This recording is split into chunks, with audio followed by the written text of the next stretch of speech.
Hi everyone and welcome to Public Speaking Online here at Virginia Western. In this short video, I wanted to give you a quick guide on how to take this course, since you probably have a lot of questions about how speeches will work, how to navigate Blackboard, and all of the assignments that may be due. So to do that, we're going to walk through the syllabus to kind of give you a quick overview of the course, and then I'm also going to show you how to do a couple of elements in the Week 1 unit. All right, so let's go ahead and get started by taking a look at the syllabus. You can see that I am already logged into my VWCC and that I have located our online course here in the menu. When you click on that, it's going to take you to the Start Here syllabus section.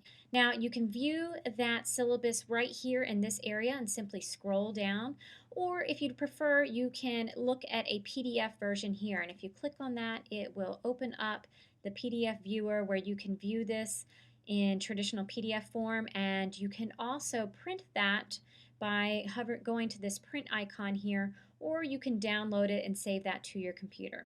All right, so let's take a look at this syllabus piece by piece and start up here at the top, which of course gives you some just kind of general information here, some of the things that you need for this course, as well as my contact information and office hours.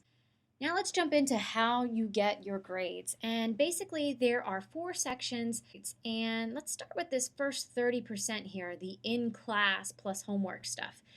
That includes the lecture videos you'll watch each week as well as the discussion board posts.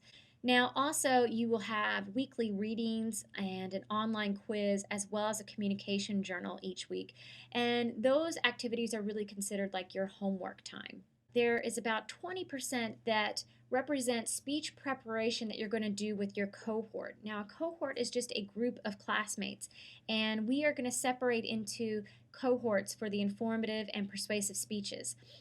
These are the people that you are going to plan your session with, as well as the people that you're going to present your session with. And you also will work together for your peer evaluations. Now, of course, as you can imagine, because this is a public speaking course, 45%, the biggest part of your grade, is your speeches. And we have 3 speeches in this course: a self-introduction speech, an informative speech, and a persuasive speech. And then lastly, at the end of the semester, we have a final exam seminar.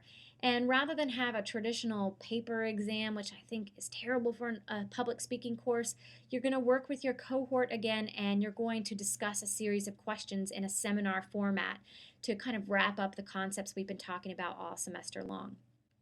So let's take a look at what a typical week looks like. Now you'll notice here under Monday and Wednesday I have class and quotations time. Because we don't meet at a regular time on campus, it can be very easy to wait until the last minute to complete all of your work. And that is neither going to be successful, and it's just going to stress you out. For example, if I know that I'm always free from 8 to 9:30 on Mondays and Wednesdays, maybe that's my class time. And so every Monday from 8 to 9:30 and every Wednesday from 8 to 9:30, I know that I am logging onto Blackboard and working on this online public speaking course. Now, obviously, you're going to have some additional homework type of stuff to do. So let's just kind of look at a sample schedule. So on Monday in your class time, I would recommend checking out the weekly unit and just sort of seeing what all is due that week. That way you can plan and schedule out when you're going to tackle each piece. You also want to watch the weekly lecture videos, and then right after that, I would recommend completing the weekly quiz, because the quizzes are going to be tied to the lecture videos. Now, you do have until Friday at 8 a.m. to complete the weekly quiz, but like I said, it's probably a good idea to knock it out early on in the week. Now, as far as your homework, I would at that time probably look at the weekly readings and make sure that I read those, as well as put my personal post on the weekly discussion board. Then on Wednesday at 8 to 9:30 again, I'm going to consider that my class time again. So that means I'm going to jump back into discussion board and read through my classmates' posts and post my replies by that time. Again, you have until Friday at 8 a.m. to complete that discussion board, but I think maybe spacing it out during your class time, that second period, would be a great way to break up the work. And then also I would go ahead and complete my communication journal entry as well. Again, you have until Friday at 8 a.m., but I would recommend going ahead and tackling it earlier on in the week so that you can get some good feedback from me. And then I would say Friday for kind of just my homework time. So that would be the time that I can work on any ongoing preparation for my current speech, such as research or outlining, maybe working on some revisions based off the feedback I've given you, or jumping into the mental and physical practice for the actual speech. This also can be considered time for any planning and review sessions that you will have with your cohort. Now you'll see here that I've said 6+ hours a week is a good rule of thumb for success, and I want to explain to you how I came to that number. First of all, if you attended this class on campus, you would essentially be in class with me for about 3 hours each week.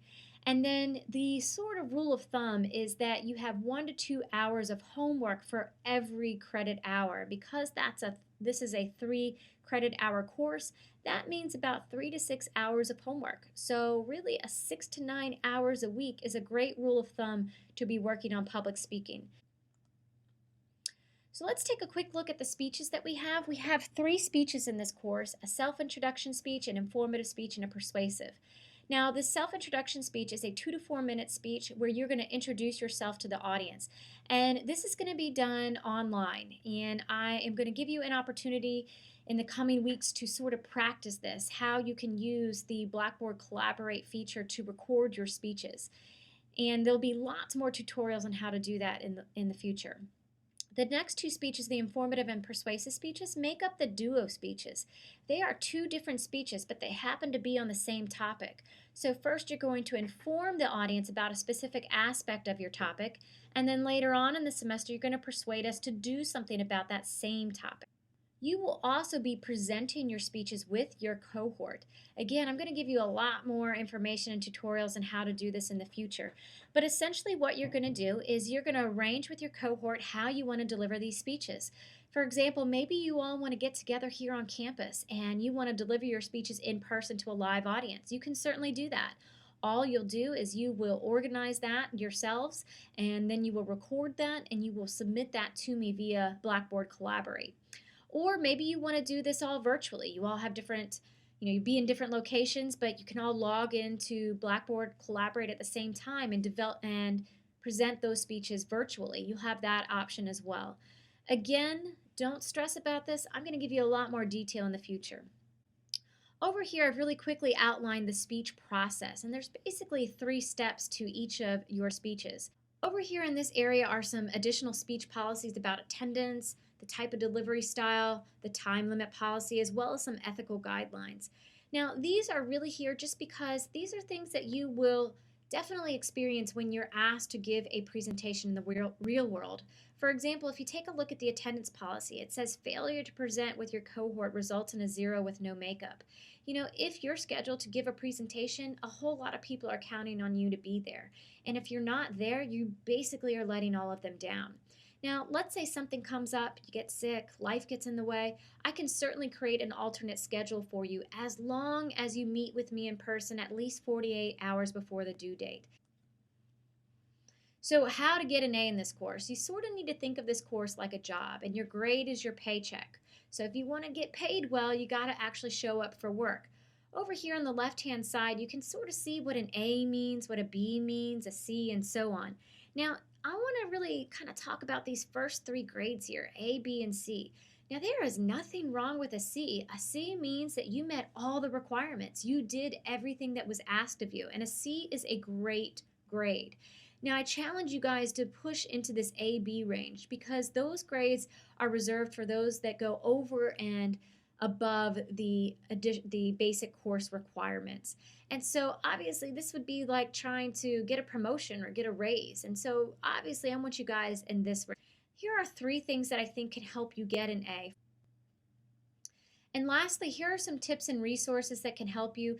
The main thing that I want you to get out of this section is to ask for help. There is also some fine print here that you should be aware of, and just make sure that you're aware of specifically this no late work policy. The next section that we're going to take a look at is the schedule, and that is located right here on the left-hand side menu. When you click on that, that's going to give you a very quick overview of each week, what you need to watch, what you need to read, as well as the assignments that are due. Now, one thing I wanted to talk about here is that you notice that there are no textbook chapters in here, and that's because I have not required you to buy a textbook for this course. If you have already bought a book from the bookstore, you can simply return that because all of our articles will be located here online. Now, you can see up here that anytime we have something that is due, anything that you need to turn in or submit on Blackboard, it needs to be submitted by 8 a.m. on the day that it's due. So that means you have from now until Friday at 8 a.m. to complete these 3 items. The next section here that I want you to take a look at is the announcements section.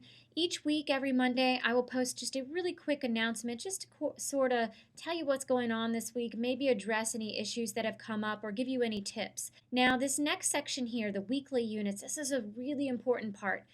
If you want to know what is due each week, I would get in the habit of going to the weekly unit section every Monday, so that way you can plan out your week.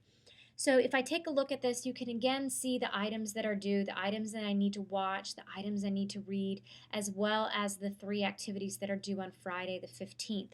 And in order to have access to all of those, you simply click this week 1 link right here. And that will bring you to the inside, and you can see the table of contents of the videos you need to watch, the readings for this week, as well as the quiz, the discussion board, and the communication journal. Under the next tab is speech information, which gives you a quick overview as to each of your 3 speeches, so you can check those out and see what we're going to be doing there.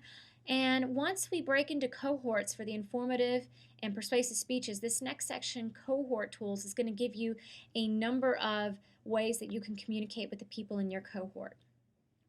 Now, this last section here, I'm not really going to show you too much about because they're pretty self-explanatory. My grades section is where you can view an updated list of your grades. I try to keep those updated every week for you.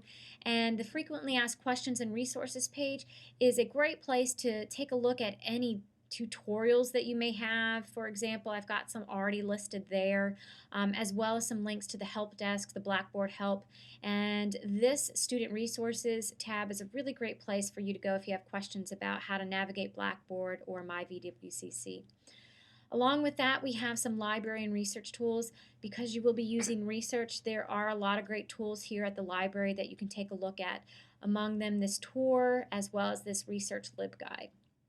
And then lastly is extra credit opportunities. I've gone ahead and put them already there for you. So there are a number of extra credit opportunities that you can take advantage of at any point during the course of the semester.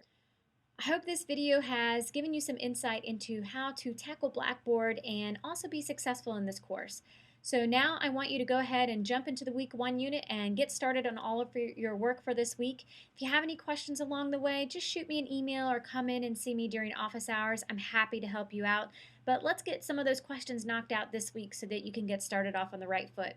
Look forward to working with each of you, and let's have a great semester. Thanks, guys.